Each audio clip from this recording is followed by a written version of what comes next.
How to reset Samsung TV pin to 000 and 0. So in order to do so, go to Settings on your Samsung Smart TV. Now select all settings. From here, go to General and Privacy. Now, from here, swipe down below. And you'll see the option of Change PIN. If you remember your current PIN, you would have to enter that first in order to change your PIN on Samsung Smart TV.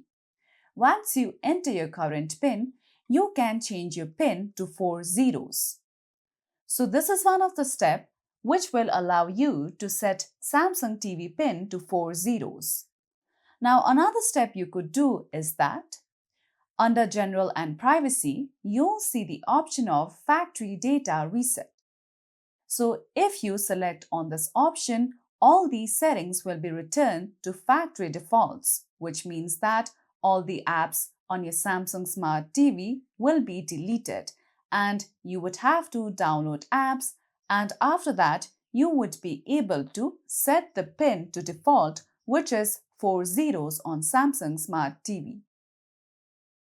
So that's it for today's video, and at last, don't forget to subscribe to our YouTube channel.